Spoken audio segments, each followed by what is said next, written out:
Hello everyone, Radhe Radhe. तो last lecture में हमने पढ़ा था बायोटेन सावर्ट लॉ। तो आज उसके कुछ क्वेश्चंस भी उस पर बेस्ड करते हैं। तो हमने पहला क्वेश्चन लिया है, वो है magnetic field due to a circular coil at its centre. Okay, तो आप जैसा कि आप जानते हो कि जो बायो-सावर्ट लॉ है वो स्मॉल लेंथ सेगमेंट के लिए वैलिड है। तो हम सबसे पहले क्या करेंगे, अगर हमें इस सेंटर ओ पे मैग्नेटिक फील्ड की वैल्यू बतानी है तो सर्कमफ्रेंस पे कोई एक छोटा सा एलिमेंट डीएल कंसीडर कर लेते हैं। तो मान लेते हैं कि हमने एक छोटा सा लेंथ एलिमेंट जिसको बोलते हैं करंट एलिमेंट डीएल कंसीडर कर लिया है। और अगर हम यहाँ पे पोजीशन वेक्टर की बात करें तो पोजीशन वेक्टर हमेशा करंट एलिमेंट से फील्ड पॉइंट के डायरेक्शन में होता है। अच्छा, ये जो है वो सर्कल का रेडियस के ही बराबर होगा। तो ये जो डायरेक्शन होगी in the direction of field point from element, इसको हम बोलेंगे रेडियस आर, क्योंकि ये सर्कुलर पाथ का रेडियस आर है। ओके, और अगर आप ध्यान से देखो तो जो करंट एलिमेंट है वो इसकी डायरेक्शन ये है और जो रेडियस है वो ये है। तो रेडियस हमेशा सर्कुलर पाथ पे परपेंडिकुलर होता है, नॉर्मल होता है। तो ये जो यहाँ पे जो थीटा होगा वो ऑलवेज 90 डिग्री होगा। आप करंट एलिमेंट कहीं पे भी चूज कर लोगे, हर जगह जो रेडियस होगा वो उससे 90 डिग्री का एंगल बनाएगा। तो magnetic field due to this dl element dB की बात करें तो उसका फॉर्मूला होगा mu naught over 4 pi I into d l sine theta. यहाँ पे जो थीटा की वैल्यू है वो 90 डिग्री है, तो जगह साइन 90 डिवाइडेड बाई जो पोजीशन वेक्टर है वो आर है, तो इसका हो जाएगा आर स्क्वायर। आप जानते हो साइन 90 की वैल्यू 1 होती है। तो d B is equal to mu naught over 4 pi I dl sine theta sine 91 हो जाएगा डिवाइडेड बाई आर स्क्वायर हो जाएगा। ये है magnetic field due to this small element dl. पर हमको तो मैग्नेटिक फील्ड पूरे से लूप की वजह से चाहिए और सेंटर पे चाहिए, तो हम क्या करेंगे, छोटा से छोटे लेंथ एलिमेंट लेंगे इस पूरे पाथ पे। तो वो किसके बराबर होगा, इस सर्कमफ्रेंस के बराबर हो जाएगा। अगर आप डीएल एलिमेंट के छोटे छोटे पार्ट ले लो और सबको सम करो तो ये सर्कमफ्रेंस के इक्वल आएगा। बट फिजिक्स में आप सबको सम नहीं करते हो, इतने ज्यादा इनफाइनाइट कंपोनेंट लोगे और उनको सम करोगे तो ये बहुत ईजी टास्क नहीं है। तो इसके लिए आप क्या करते हो कि इंटीग्रेट करते हो, पूरे पाथ पे इंटीग्रेट करते हो कि नहीं करते हो। तो आप क्या करो, पूरे पाथ पे इंटीग्रेट कर दो। Okay, magnetic field at centre. Net magnetic field पे क्या करेंगे, जो छोटे से एलिमेंट की मैग्नेटिक फील्ड है उसको पूरे पाथ पे इंटीग्रेट कर देंगे। पूरे पाथ पे इंटीग्रेट का मतलब क्या है, सपोज करो आप यहां से 0 से स्टार्ट किए तो फिर से आप यहीं पे आ जाओगे पूरा पाथ, तो इसका जो टोटल सर्कमफ्रेंस होगा वो होगा 2 पाई आर। यानी आप क्या करो, इसको 0 से 2 पाई आर तक इंटीग्रेट कर दो तो आपको नेट मैग्नेटिक फील्ड सेंटर पे ऑब्टेन हो जाएगी।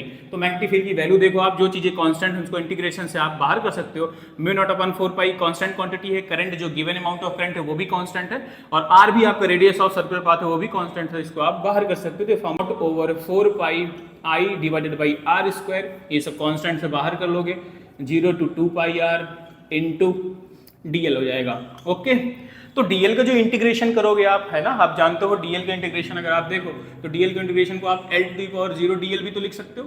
इंटीग्रेशन का जो आप फॉर्मूला पढ़ते हो x power n dx x power n plus 1 upon n plus 1, तो यहाँ पे आप लिख सकते हो ना L की power 0 plus 1 divided by 0 plus 1। तो L की पावर 0 प्लस 1 1 हो जाएगा, 0 प्लस 1 1, तो ये वैल्यू आ जाएगी L।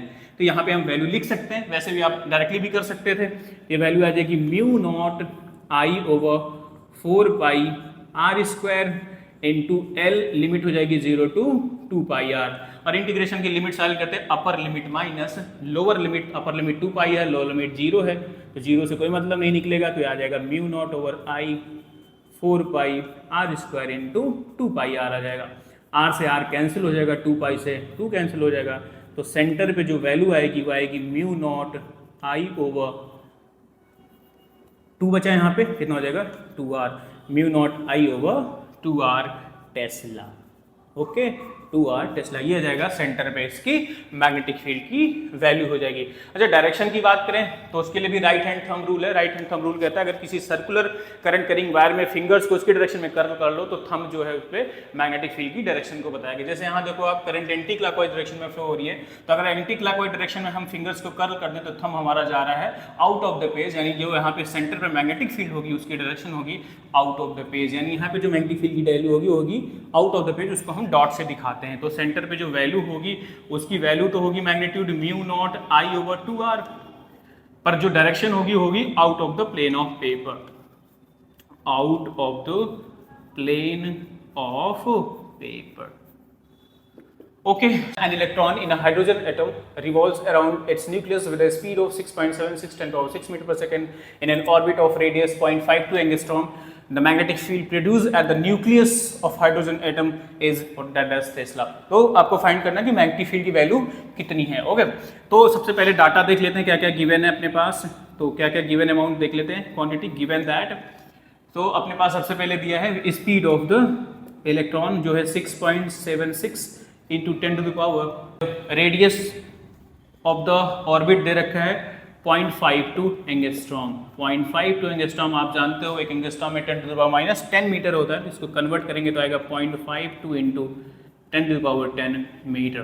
दूसरा इलेक्ट्रॉन दिया है, तो चार्ज ऑन इलेक्ट्रॉन आपको पता है 1.6 into 10 to the power minus 19 coulomb होता है. ओके, सो ये कह रहे हैं कि अपने पास एक हाइड्रोजन एटम का न्यूक्लियस है. आपको पता है न्यूक्लियस पॉजिटिवली चार्ज होता है और इसमें आउटर ऑर्बिट में इलेक्ट्रॉन रेवोल्यूशन कर रहा है. ओके, तो ये जो डिस्टेंस होगी radius of the orbit r, और ये है आपकी स्पीड v. आपको पता है कि वेलोसिटी और रेडियस में हमेशा जो एंगल होता है वो एक दूसरे के परपेंडिकुलर होता है, क्योंकि वेलोसिटी सर्कुलर पाथ पे ऑलवेज टेंजेंशियल होती है. तो ये जो एंगल होगा वो 90 डिग्री होगा. तो ये इलेक्ट्रॉन क्या करेगा, इस पाथ पे रेवोल्यूशन करेगा तो करंट प्रोड्यूस करेगा. करंट की वजह से मैग्नेटिक फील्ड प्रोड्यूस होगी. तो यहाँ पे जो इस न्यूक्लियस पे, अगर हम इसको न्यूक्लियस बोल रहे हैं, इस न्यूक्लियस पे जो इस इलेक्ट्रॉन की वजह से जो मैग्नेटिक फील्ड की वैल्यू होगी वो आप लिख सकते हो. dB is equal to mu naught over 4 pi q v cross r divided by r cube. Last lecture पे आपको ये हमने फार्मूला बताया था वाई Savart law in terms of charge and velocity. अगर हम इसके मैग्नीट्यूड की बात करें, मैग्नीट्यूड के फॉर्म में लिखें तो आएगा mu naught over 4 pi q into v cross r को आप लिख सकते हो v r sine theta, but यहाँ पे साइन थीटा की जगह 90 डिग्री है, तो sine 90 divided by r cube. Sine 90 की वैल्यू 1 होती है, आर से एक पावर आर की कैंसिल हो जाएगी, ये वैल्यू 1 हो जाएगी. तो जो मैग्नेटिक फील्ड की वैल्यू आएगी न्यूक्लियस पे वो आएगी mu naught over 4 pi q v divided by r square. Okay, mu naught अपन 4 पाई की वैल्यू आपको पता है, चार्ज की वैल्यू आपको गिवन है, वेलोसिटी आपको गिवन है और रेडियस भी आपको गिवन है. वैल्यू पुट करते हैं और आंसर देखते हैं. ये है 10 to the power minus 7. Mu naught 4 pi की वैल्यू होती है 10 to the power minus 7 newton ampere square. Charge की वैल्यू है 1.6 into 10 power minus 19 coulomb. Speed आपको गिवन है 6.76 into 10 power 6 metre per second. Radius given है 0.52 into 10 to the power minus 10 का whole square हो जाएगा. ओके, इसको अगर हम सॉल्व करते हैं तो जो dB की वैल्यू है वो आएगी 10 to the power minus 7, 10 power minus 19 और 6 को सॉल्व करेंगे तो 10 पावर माइनस 7 एंड 6 माइनस 1 बचेगा और माइनस 19 माइनस 1 माइनस 20 हो जाएगा. 1.6 इंटू 6.67 को अगर हम मल्टीप्लाई करेंगे तो जो इसकी वैल्यू आएगी वो आएगी 10816 इंटू 10 टू द पावर हो गई माइनस 20 2704. इसकी वैल्यू आएगी 0.2704. 10 पावर माइनस 10 की वैल्यू हो जाएगी 10 to power minus 20. Okay, so dB की वैल्यू जो आएगी 10 पावर माइनस 20 से 20 कैंसिल, जब इसको आप डिवाइड करोगे तो वैल्यू आएगी 40 टेस्ला. 40 टेस्ला. ओके, तो यहाँ पे जो मैग्नेटिक फील्ड की वैल्यू होगी न्यूक्लियस पे वो होगी 40 टेस्ला. अगर आप डायरेक्शन की बात करो तो चार्ज की मोशन इस वाले डायरेक्शन में, यानी करंट की इसके अपोजिट होगी. करंट की डायरेक्शन क्या होगी इस लूप में, अपोजिट, यानी करंट होगा एंड क्लॉकवाइज डायरेक्शन में. अगर आप करंट के डायरेक्शन में फिंगर्स को कर्ल करो तो मैग्नेटिक फील्ड होगी into the plane of paper, यानी जो फील्ड होगी वो होगी into the plane of paper. Into the plane of paper. आया कि नहीं आया?